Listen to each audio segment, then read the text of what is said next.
What's up, guys? Barry Gaming here, back with some more Idle Heroes, and today, well, we've already talked about Christmas events preview, kind of retrospect of what last year was event. Well, we're also going to be talking about New Year's, because right after Christmas we have another big event.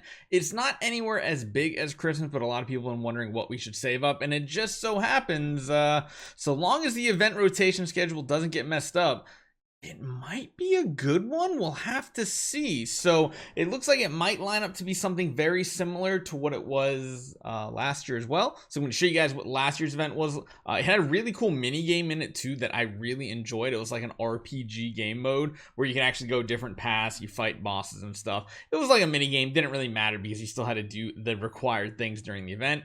And yeah, we pretty much know what should be coming. So hopefully you guys enjoy this one. Let's jump right into it.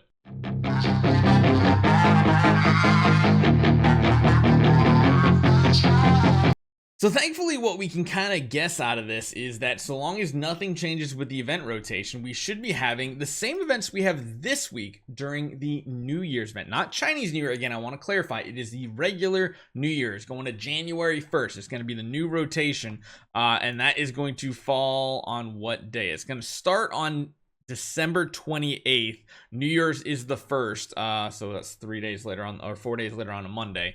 But it does look like that might be a really great chance to cash in Wishing Fountain coins. We've been really dying for like a really amazing one, and it actually might line up and be something very similar. We have, of course, the chest event, which again, I'm gonna say between Christmas and New Year's, you're gonna want to save some gems, because sometimes during these events you'll notice you have these normal packs and they have additional things, or what they sometimes have is two additional packs below this for like what's like usually like 10 and 15,000 that are specifically for that event. So just keep that in mind. There's also Sky Labyrinth. However, there's nothing really to do to prepare for Sky Labyrinth. It's just making sure you log in daily for these pickaxes, buying the additional 40, and then maybe you get some bonus ones throughout the week because of the event. So Sky Labyrinth isn't a big one. And the big one is Mysterious Chest, and the big thing is Wishing Coins. Now, in order to do all 9 of these loops, because a lot of times for the Wishing Fountain, you need to be able to do all of it. You need to be able to do 9 full loops. It takes 240 coins to do 300 points. So if we do a calculation here, 240 times 9 is 2,160 wishing coins. So that's the first thing we need to talk about, is what you're going to be able to get, or how many you're going to need to get in order to get rewards. 2,100, 2,200 is what you are aiming for. So make sure you're saving those. Now, one thing to not forget about is, number one, you're going to want to buy them as an option as possible when they're for gold in Aspen Dungeon. I show that to you every single time we do our purgatory runs.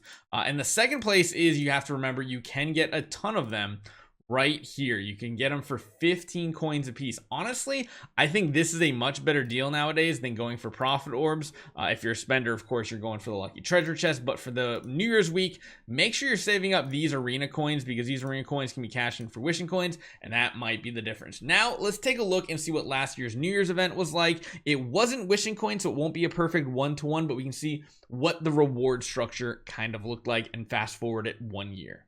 Now, again, just remember, these are the events that we had last year. It's not going to be exactly the same, because last year it was like profit orbs and stuff.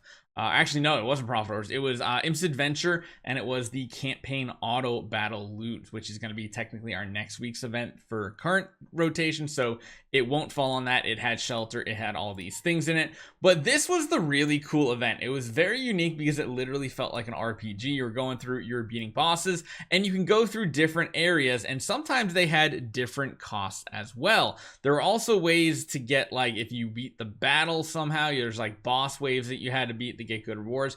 But you can see, especially if you're on an earlier game account, getting some gems or of course some food or something like that was pretty good. The one nice thing was it gave 10 soul symbols, which is a very important thing if you're swapping heroes around in your account, and it seemed like it was a very nice way to do it. If I remember correctly, you could get all the way through this. You can even get lucky and get the meat really early on, and the meat basically auto killed this right here, and you could get through this down through the first boss very easy last year. I'm talking about like setting 1. You're able to go through here very easily.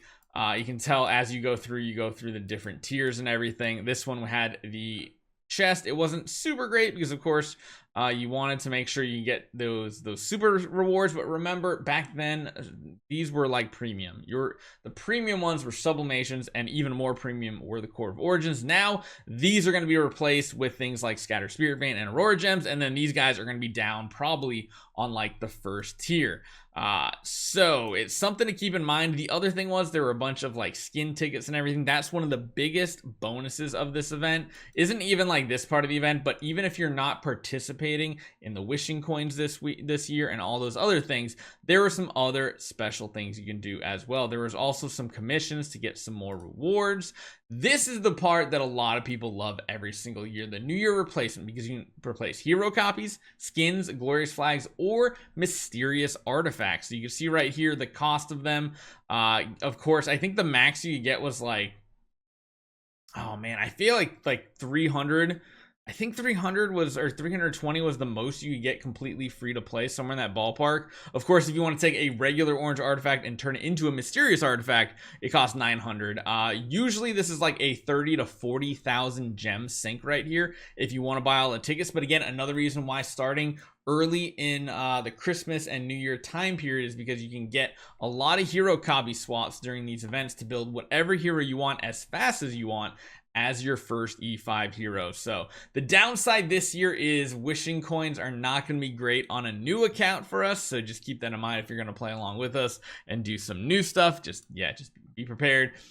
There's a Q&A, so there's actually a quiz system where that had a bunch of answers. Again, if it has something similar again, I will post a video immediately after we figure out most of the answers on Thursday night, Friday morning, whatever time it is for you, and you can get all those different rewards. And then there were some even different things. The special malls were really cool. Again, these were something, if you had the gold and you can purchase and get some power on a new account, it was pretty interesting. These were really good for mid-game players. There was the gem mall as well, where you could sink gems into puppets to build heroes very quickly, even light and dark heroes. And then of course it had the relic mall. It basically did like a small discount from 400 down to 350. You can see how many artifacts we got. We got like what, 3 new artifacts in the past year, which was pretty interesting. And there's a lot of really cool events. There's of course a New Year's card, and then there's value packages. New Year's card were usually pretty good value overall, so keep those guys in mind. Again, it is going to be wishing coins this time, so save up 2160 or 2140, whatever, I think it's 2160 wishing coins